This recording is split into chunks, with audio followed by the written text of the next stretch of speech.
موږ تاسو ولیدل په 1919 کې چې کله د شاه امان الله خان په دوره کې استقلال ترلاسه شو، متاسفانه د لس کاله په اوږدو کې تر 1919 پورې د وخت حکمران د افغان مسلمان ملت ارزوګانې په نظر کې ونه نیولې.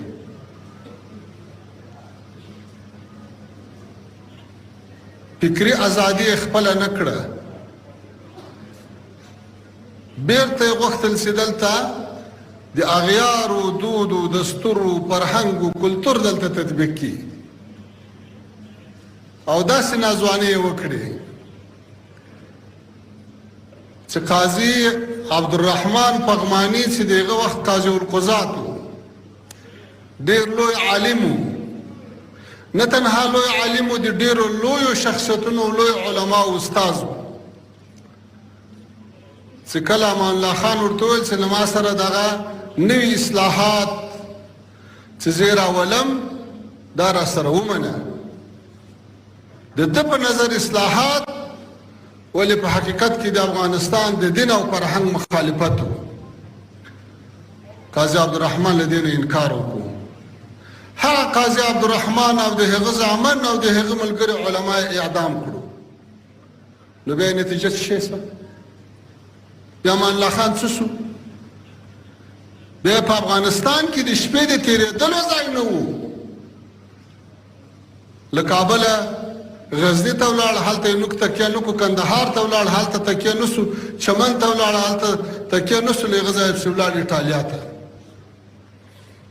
په ایټالیا کې نو بیا له ځان سره زړل چې کاش کې په خپل هېواد کې جوالي وای، خو چې په خپل هېواد کې وای. ګورئ د انقلاب له ارزښتونو سره چې وفا ونه سي، بیا یې نتیجه دغه ده، بیا د ابد دپاره افغانستان ته په ځوان رانغی. بیا موږ تاسې ولیدل د پخواني شوروي اتحاد په مقابل کې د هغه لوی ځواک په مقابل کې چې کله افغان ملت ودرېدو، د مجاهدینو د رهبرانو تر شا کلک ودرېدل، کلکه مبارزه یې وکړه، 1.5 میلیون شهیدان یې ورکړو، بیا یې ازادي ترلاسه کړه. شوروي اتحاد یې دړې وړې کړو.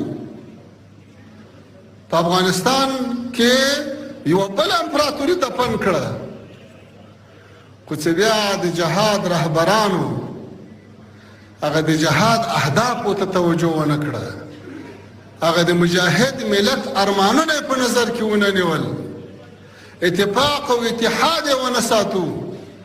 افغانستان په ملک الطوایفي بدل سو، د قدرت جزیرې رامخته سوې، د مجاهد نوم ټوپک سالار سو، ټوپک مار سو، ټوپکی سو، غلاوې شروع سوې، قتلونه شروع سو.